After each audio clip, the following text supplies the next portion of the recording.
7th class science बेटा आपका आज फिर से मैं लेक्चर के साथ आपके लिए तैयार हूँ। इसके पहले मैंने good morning all of you. इसके पहले आप सभी ने लेसन 1 को देखा होगा, न्यूट्रिशन इन प्लांट्स। तो इसके अंतर्गत अपन ने बहुत सारी चीज़ें जानी थी। अब न्यूट्रिशन इन एनिमल्स के बारे में हम देख रहे हैं, इसके बारे में लेसन 2 के अंदर देख रहे हैं, ये कंसीडर कर रहे हैं। अब आपको देखना है लेसन 2 में इसके जो पहले अपन ने बहुत सारी चीज़ें और भी जानी कि कैसे क्या क्या होता है एनिमल्स, न्यूट्रिशन इन एनिमल्स में किस तरीके से उनका प्रोसेस होता है, कितने तरीके के एनिमल्स के अंदर क्या क्या चीज़ें होती हैं, कैसे कैसे वो अपने न्यूट्रिएंट्स अपने लेते हैं, कैसे कैसे उनका न्यूट्रिशन प्रोसेस होता है।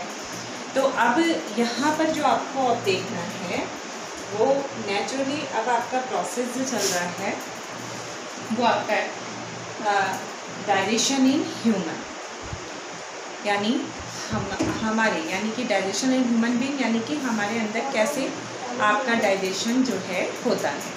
तो इसके अंदर आप कैसे कंप्लीट करते हैं, देखिए डाइजेशन इन ह्यूमन बीइंग के अंदर मैंने आपके इसके पहले वाले वीडियो में भी आपको बताया था कि पहले इसके step by step digestion process complete होते हैं। डाइजेशन प्रोसेस के अंदर इनके ऑर्गन्स जो पार्टिसिपेट करते हैं वो आपके पार्टिसिपेटर्स जो ऑर्गन्स हैं वो मैंने आपको बताया था क्या है। फर्स्ट आपका, जैसे मैंने बार बार बोला, माउथ एंड बक्कल कैविटी, आपके इसके पहले वाले वीडियो में भी आपने देखा होगा। देन आपका oesophagus, then called and also called food pipe, then stomach, फिर देन स्मॉल इंटेस्टाइन, फिर large intestine and then rectum या आपका एनस और एनस।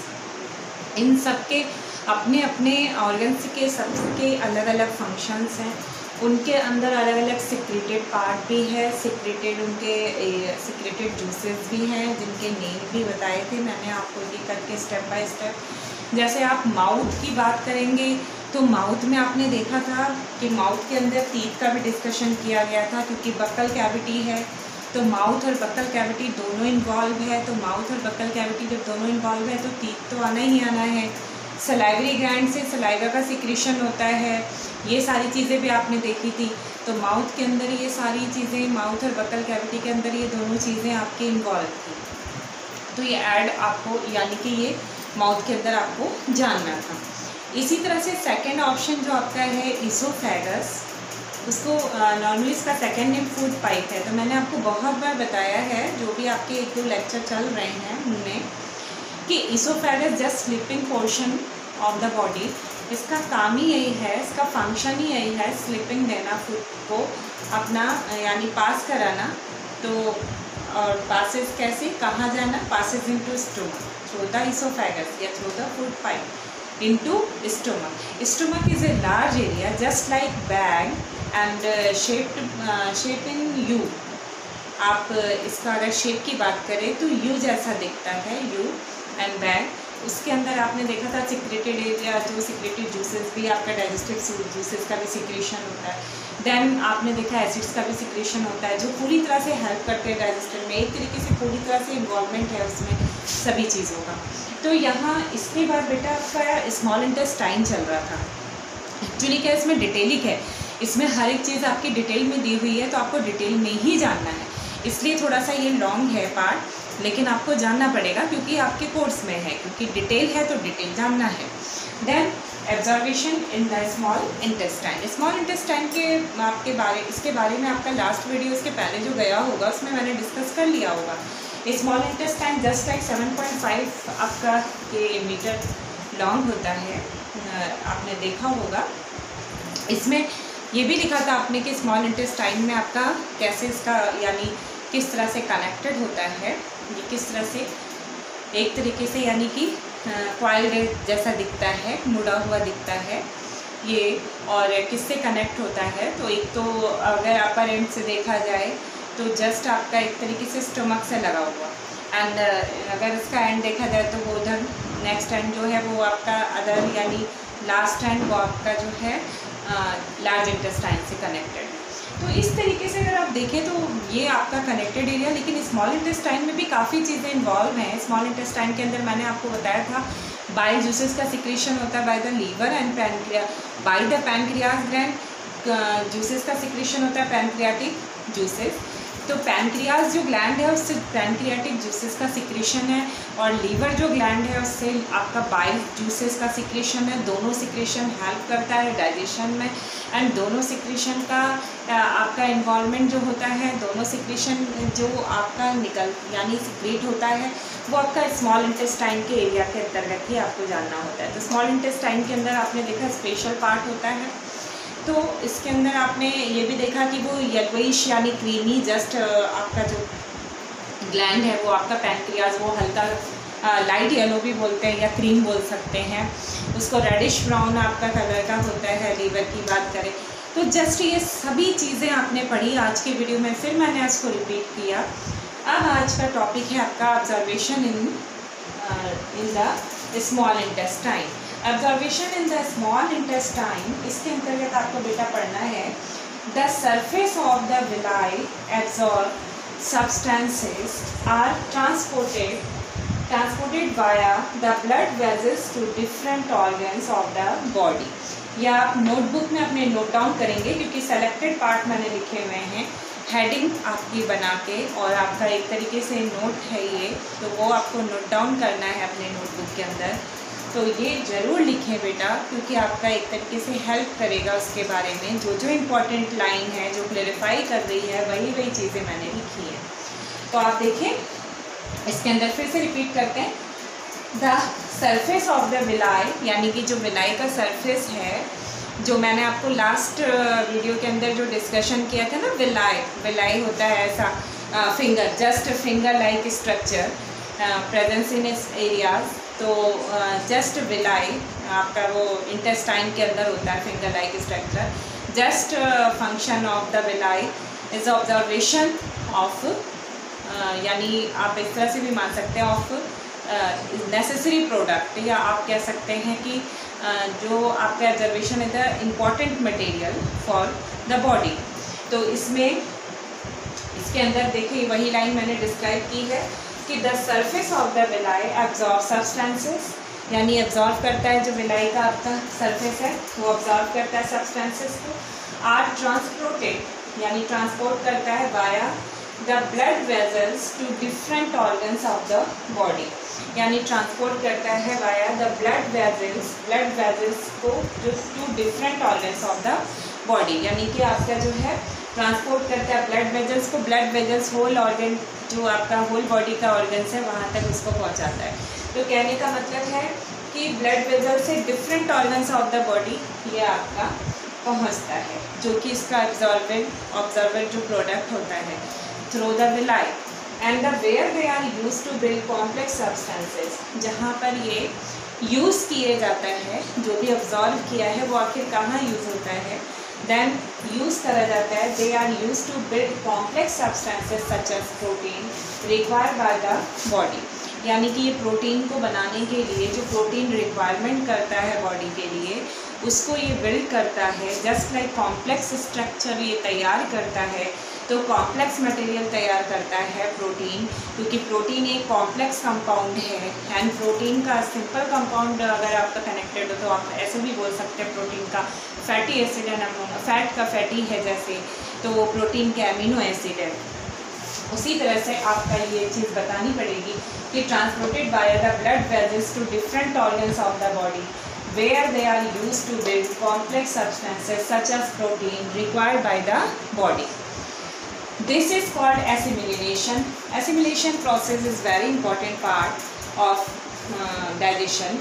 यानी इस assimilation के अंदर आपने ये जाना कि जो आपकी रिक्वायरमेंट है प्रोटीन की आपकी बॉडी के द्वारा, उसको बनाने के लिए, सिंथेसाइज करने के लिए, उसको बिल्ड करने के लिए ये एब्जॉर्ब करता है विलाई सब्सटेंसेस को और ट्रांसपोर्ट करता है through the blood vessels to the organs of the body.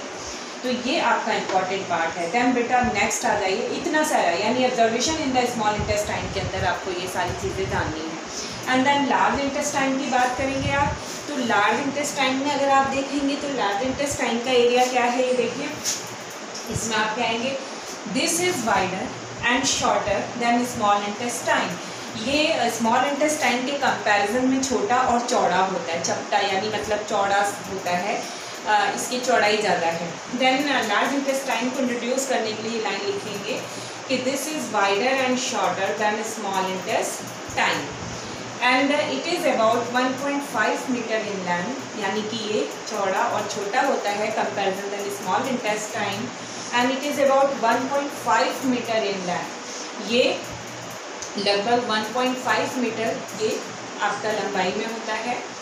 It's function is to absorb water and some salts from the undigested food material. अब इसका फंक्शन क्या होता है लार्ज इंटेस्टाइन में, देखिए जो लार्ज इंटेस्टाइन का function is to absorb water, इसका मेन फंक्शन यही है, is to absorb water and salts, है ना, ये water some salts from the undigested food material, यानी कि जो अनडाइजेस्टेड फूड रह गया, क्योंकि जितने भी डाइजेस्टेड फूड थे उनका तो सारा काम हो गया, उनका ऑब्जर्वेशन जो था, उनका जो न्यूट्रिएंट्स थे, जो उससे सप्लायर थे, जो उसका मेनली प्रोडक्ट था, जो उसकी रिक्वायरमेंट थी, वो सारी चीज़ें तो अब आपकी पहुंच गई through the blood vessels and transported to different organs of the whole body. तो ये तो आपका हो गया काम, लेकिन एब्जॉर्वेशन वाला जो बात है ना कि अनडाइजेस्टेड फूड से भी आपका कितनी चीज़ें एब्जॉर्ब हो सकती हैं, और यानी कि अनडाइजेस्टेड फूड में से और कितनी चीज़ें निकाली जा सकती हैं, देन ये काम लार्ज इंटेस्टाइन करता है। तो लार्ज इंटेस्टाइन का आप यही फंक्शन लिखेंगे, its function is to absorb water and some salts. वो अनडाइजेस्टेड फूड से जितना वाटर होता है ना वो भी निकाल देता है, क्योंकि वो रिक्वायरमेंट कहीं ना कहीं हो ही जाती है, तो वो उससे एब्जॉर्ब कर लेता है वाटर को और सॉल्ट्स को। देन अब जो बचा वो एक तरीके से वेस्टेड प्रोडक्ट है, वो एकदम वेस्ट मटेरियल है।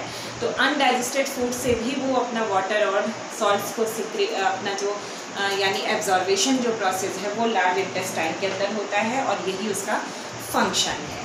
देन अब अनडाइजेस्टेड फूड मटेरियल से जब ये सॉल्ट और वाटर का भी एब्जॉर्वेशन हो गया, then rectum part start. Then rectum क्या करेगा, अब रेक्टम का काम है कि जो द रिमेनिंग पार्ट बचा, जो undigested food like waste material, वो जो आपका the remaining waste passes into the rectum and the remains there as semi solid faeces. फिर ये आपका पता ही है आपको कि क्या होता है फीकस। फीकस आपको क्लियर ही है बेटा, फीकस क्या है। This is remove through the anus from time to time. Semi solid faeces यानी कि उसी तरीके से आप ऐसे कह सकते हैं कि पूरी तरह से ठोस नहीं, और जो आप मॉर्निंग में निकालते हैं, ठीक है, समझ गए होंगे, वो सेमी सॉलिड उसको फीकस बोलते हैं। जस्ट वो आपका टाइम टू टाइम आप निकालते रहते हैं थ्रू द एनस, एनस के द्वारा रिमूव करते हैं। वो जस्ट एक वेस्टेड मटेरियल है from the undigested food and the form of like आपका मटेरियल, फूड मटेरियल, वो फूड मटेरियल का ही पार्ट अनडाइजेस्टेड फूड है। अनडाइजेस्टेड फूड से एब्जॉर्वेशन जब कंप्लीट टोटल हो जाता है तो टोटली यानी फॉर्मेटेड टू आपका wasted material, and wasted material just आपका passes into rectum part and through the anus this part is removed from our body. ये process name this is called egestion and just assimilation and egestion आप बहुत ध्यान से समझिएगा दोनों के अंदर डिफरेंस। एसिमिलेशन आपका यहाँ पर आपका केवल सप्लायर न्यूट्रिएंट्स की बात कर रहा है, और इजेशन में मीन्स आपका बिल्कुल अनडाइजेस्टेड फूड का वेस्ट मटेरियल प्रोडक्ट है, एक तरीके से अनडाइजेस्टेड फूड का पार्ट है ये, वेस्टेड प्रोडक्ट है ये, जिसे आप रिमूव करते हैं अपनी बॉडी से, जस्ट कॉल्ड इजेशन। लाइक ये आपका पूरा टोटल कंप्लीट हो गया। नेक्स्ट आपका देखें digestion in grass eating animals. ये टोटली आपका डिफरेंट पार्ट आ गया। इसमें रैक्टम वाली बात कह के मैं डाइजेशन इन ह्यूमंस कंप्लीट करती हूँ। आज ये प्रोसेस आपका कंप्लीट हो गया इस वीडियो के अंदर। तो डाइजेशन इन ह्यूमंस के अंदर बेटा बार बार अब मैं चर्चा नहीं कर रही। अब ये आपका लास्ट एक आज का जो टॉपिक है वो और एक बार फिर से बता देती हूँ आपको। तीनों चीज़ मैंने क्लियर करा। स्मॉल इंटेस्टाइन के बारे में आज थोड़ा सा स्पेशल आपने जाना, absorption in the small intestine यानी कि इसके अंदर का प्रोसेस, एंड टोटल आपने फिर ये भी जाना कि absorption in the small intestine के बाद आपने लार्ज इंटेस्टाइन की बात जानी कि लार्ज इंटेस्टाइन में क्या होता है, और इसी के अंदर इन दोनों पॉइंट के अंदर और ये आपका रैक्टम, तीनों पार्ट के अंदर आपको दो तरीके के प्रोसेस भी मिल गए। दो तरीके के प्रोसेस कौन से मिले? एक तो मिला एसिमिलेशन एंड एक मिला आपका इजेशन। यानी दो तरीके के प्रोसेस अगर आ गए आपको डेफिनेशन के लेवल पे, तो आप उसका डेफिनेशन कैसे दोगे ये आपका सामने है। एंड नेक्स्ट आपका जो लास्ट मैंने लिखा है बेटा बोर्ड पर, last lecture point, that's digestion in grass eating animals. Digestion in grass eating animal just ये एक स्पेशल कैटेगरीज है। ये आपका कुछ एनिमल्स की, सारे तो नहीं, कुछ के जो ईटिंग करते हैं ग्रास को, यानी उनका खाना है जो उनको ग्रास को ईट करते हैं, उनका फूड है वो। तो जस्ट उनके अंदर ऐसा क्या होता है, तो देखिए इसका पूरा आपका मैटर का डिस्कशन है इस लेसन के अंदर। तो आपका टाइटल यही है, digestion in grass eating animals. That's grass eating animal just like cow, goat and buffalo. तो जस्ट ये आपका ग्रास ईटिंग एनिमल्स कहलाते हैं। ये काउ या गोट या बुफेलो, ये आपको आप सभी को पता है, ये इनका एक ही काम होता है कि ये मिल्क प्रोवाइड करते हैं, और इनका मिल्क प्रोवाइड होने के कारण हम इन्हें एक वैसी कैटेगरी, जैसे एक होता है स्पेशल कैटेगरीज के अंदर रखते हैं और इनको इम्पोर्टेंस देते हैं।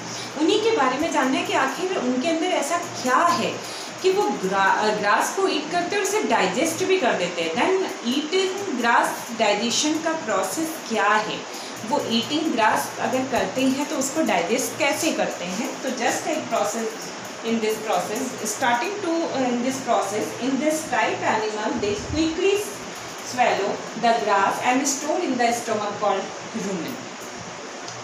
तो लाइक इसके अंदर मैंने जो लाइन लिखी है वो बहुत ध्यान से एक बार फिर सुनिएगा।